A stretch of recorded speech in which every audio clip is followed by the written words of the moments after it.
So I'm gonna use this opportunity to explain what a debt swap is, hopefully to educate my fellow Zambians about some of these financial institutions that they're just learning about through social media, people ranting left and right about it and things like that. So here is the deal.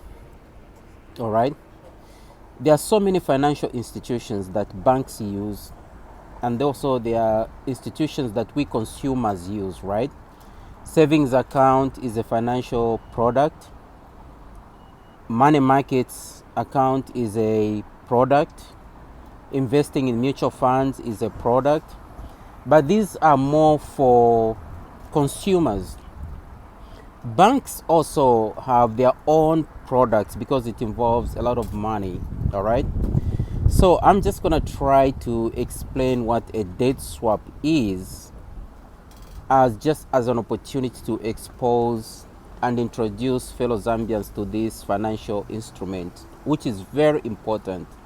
Insurance companies use debt swap, bank use debt swap, nations use debt swap. So think about it this way. You have two sons. Let's just call them twins. Okay?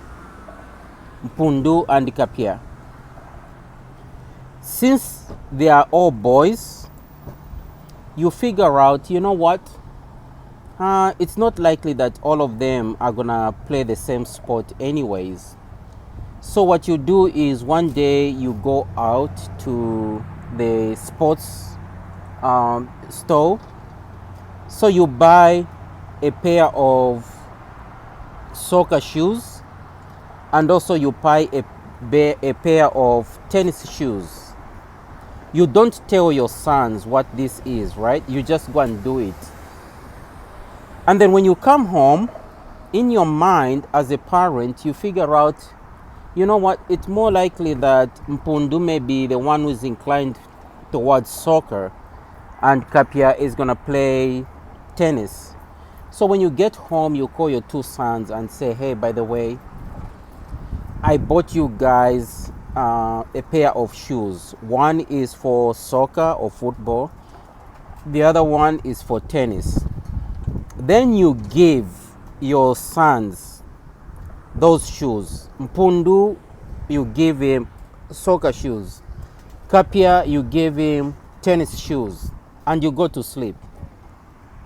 While you are at work, your two sons, they wake up and they start talking to each other. And then they say, you know what? I know dad meant very well, but actually I don't like soccer. He gave me soccer shoes, but I don't like soccer. I think I would prefer to play tennis. And then the boy that you gave tennis shoes says, okay, you know what? I would like to play soccer. So here is now a definition of a debt swap. You gave your boys two shoes. They swap. Kapia gets your football shoes. Mpundu gets the tennis shoes. They swap the shoes. And that's what debt swap is. Now, why would your boys who don't understand debt swap the shoes? It's because the one that you thought was going to play soccer doesn't like risk, doesn't like to be kicked, doesn't like contact with human beings, doesn't like people screaming at him or people benching him. He wants to have more control in the sport that he plays. So he opts to play for tennis because tennis is a one-man game and he likes tennis so much. He doesn't want to get any injuries. He just wants to be in control of his destiny, of his sports. So he chooses tennis over soccer. Kapia, on the other hand, likes risk. He's a rough boy. He doesn't care when people kick him. He's going to kick back. He likes to hang out with so many people. So instead of playing tennis, he ends up playing football. So what has happened here in the debt swap is that one assumes more risk than the other. That's what just a debt swap is that somebody is going to take more risk because they like risk. The other person is going to give up the risk because they are risk averse. They don't like the risk. That, in a nutshell, is what a debt swap is.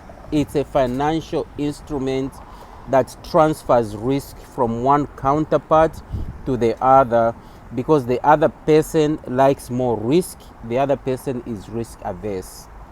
It's a financial instrument and we should not demonize it like we normally do out of ignorance. Thank you, God bless you, and I hope you share this YouTube to your children to start understanding some of these financial instruments. God bless you.